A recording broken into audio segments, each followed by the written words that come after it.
My Muse. It's me. Of course you know it's me because you're looking at me. How could you not know it was me after all these years? So today I thought that I was going to have another one of those rah, rah, rah. We can get through this. It's 2020 and it's almost over and life's hard and blah, blah, blah. Thought I was going to have one of those conversations today, but I decided, no, I'm not going to.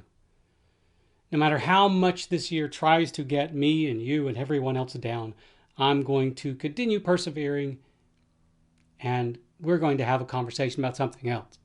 In fact, I want to talk to you today about another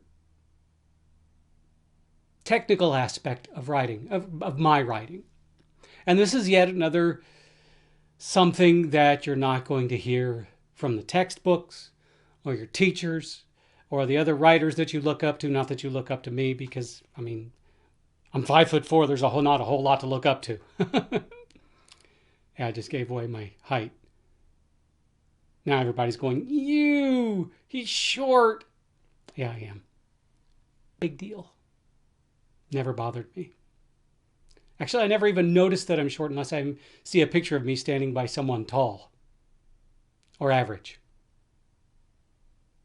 Anyway, so there's a little technique that I use, and it's yet another technique that I borrowed from the music industry. I know. What in the hell is this guy doing? Is he trying to be a musician or a writer or what? Anyway, so I've already talked to you about non-harmonic tones. Another technique that I borrowed from the music industry.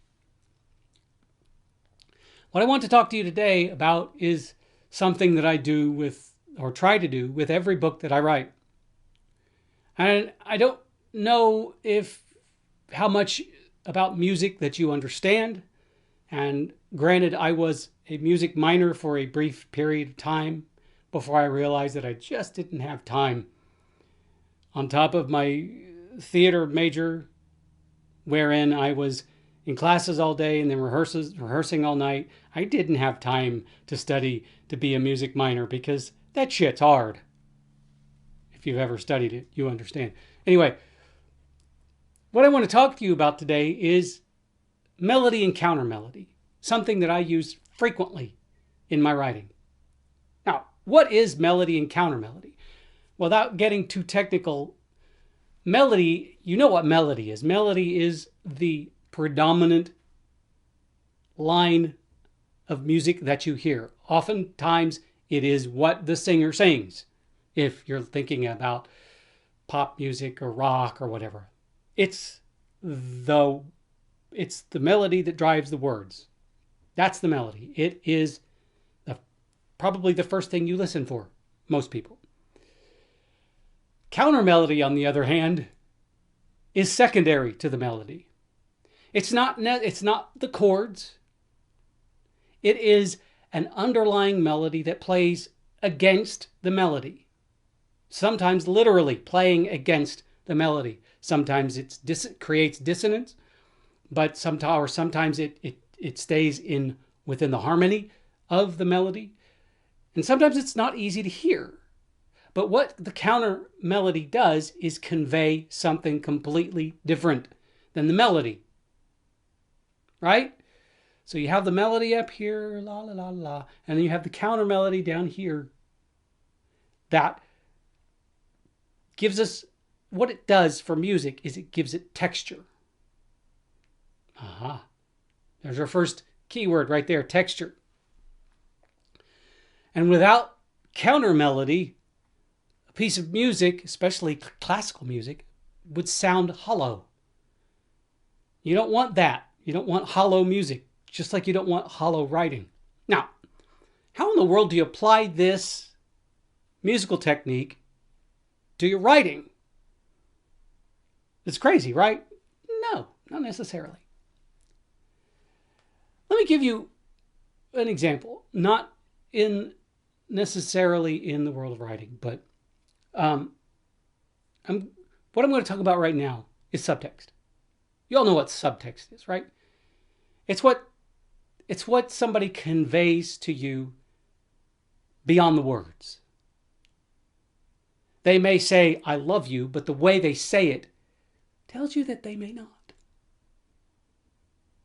So it's in the how something is said. And that is most often fairly easy to convey in writing. So you have text and subtext, right? And some people might think that melody and counter melody is the same thing, but it's not. And although I do use subtext a lot in my writing, because again, it adds texture and it adds depth to character. But what I do is I take the idea of subtext considerably farther with the help of melody and counter melody. And the way I use it is this. So you have a scene. Let's say you have a scene between two characters, right? And you have these two characters that are, let's just say, for example, let's say that, because that's what I'm dealing with right now. Let's say you have two characters in the landscape of the apocalypse. So around them, you have all of this horrific action going on. Maybe not action, but but that the mood and the ambiance of the scene is horror. There are dead bodies strewn around.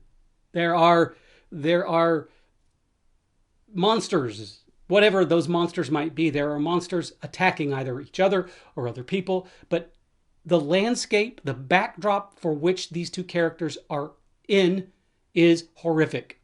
Okay, so you've painted that picture, and then on top of that picture, you've painted another layer, and you have these two characters in this scene, and they're falling in love. So you've got this dialogue between these two characters that is beautiful, that is hopeful, and that is about them experiencing one another in a romantic fashion against the backdrop of horror. Melody, counter melody. See? It's actually really quite simple. And I use it all the time. Because what it does is it just adds a dimension to your work. And it's not necessarily just about the distinction between dialogue and prose and narration. It's not always that. You can have melody and counter melody within the dialogue between two people. That's a really easy one. You could have one character, and this is pretty normal. I mean, this happens all the time between two people, especially when you're in a long-term relationship. You can have one person espousing happiness and love, while at the same time, the other person in the scene is talking to the same person as if they are the enemy. What married couple has not experienced that? Melody, counter melody. You could also have that in the narration. You could have the narration such that, yes, you have painted this picture, this backdrop of horror,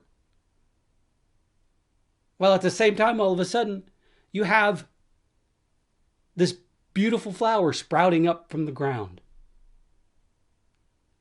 It's just that's just that one little moment of melody against a backdrop of counter melody, of horrific counter melody. And I know, I'm sure that there is some technical term for this within the realm of literature.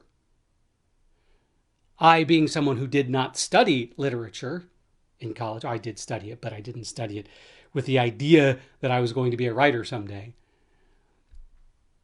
But for me, the idea of using these musical effects in my writing goes a very long way to allowing me to add a dimension to the work that would not otherwise be there.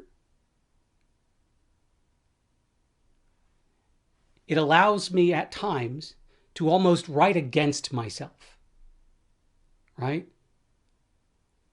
To not necessarily contradict what I've written, having the characters doing something and contradicting the backdrop that I have painted, but giving it a level of dissonance, or giving the prose, the narration, something to counter it. It's almost like you're giving the reader two different dimensions for which to view a particular scene. Are you viewing the scene from the eyes of the two lovers telling each other that they love them for the first time? Or are you viewing it from the scene that it is the apocalypse?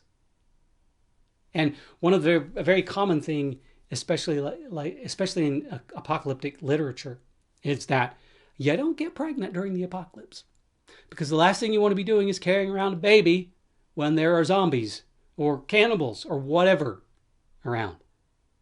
So different readers are going to view this from a different perspective.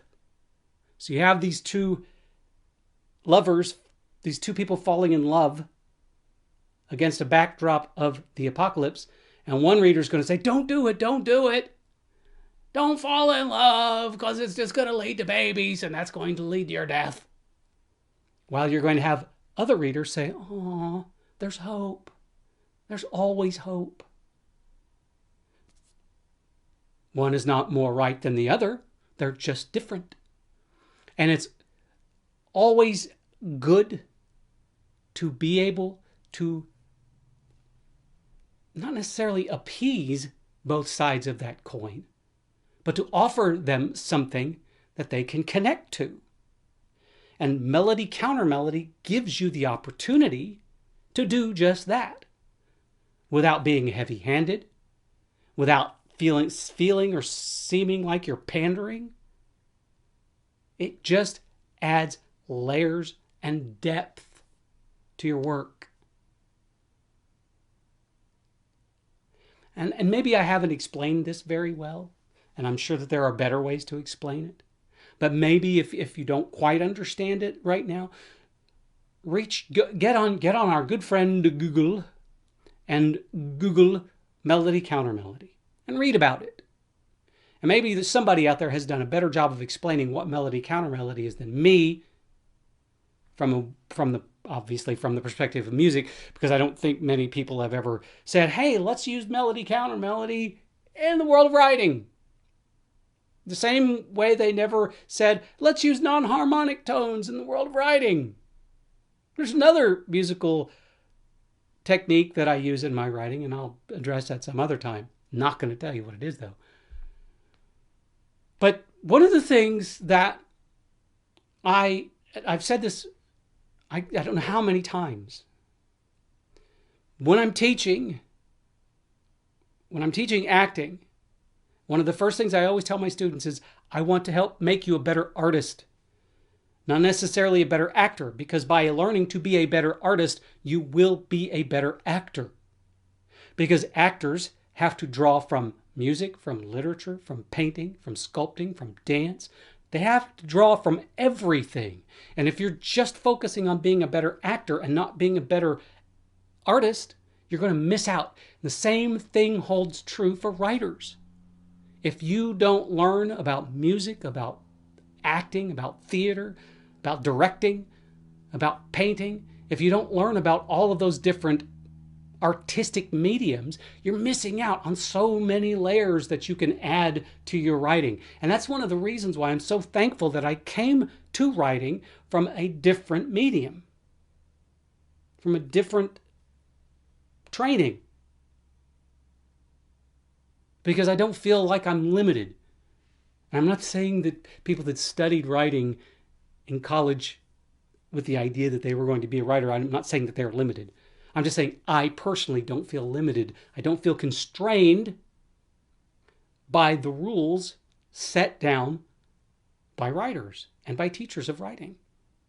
I have never been one to ever feel comfortable being constrained by anything. So open your mind and your heart and your soul up to other artistic forms and find these different little pieces that you can apply to your writing. Study dance. You may find something in the realm of dance that can help you with your writing. Anyway, Muse, that's all I got today. I can say that Defying Gravity is finally out for pre-order. Yay! I'm excited about that. I'm thrilled about that, actually, because that one, no book that I have ever written has come from such a deep place in my heart as that one did. So anyway, Muse, thank you for being there for me. I don't know how I would have survived 2020 without you. And yes, there are still, 4 months left? Well, 3.5 months left of 2020. I can make it. We can make it together. We can make it together. You get what I'm saying? Anyway, thank you, Muse, as always. You, my friend, and you listening are awesome.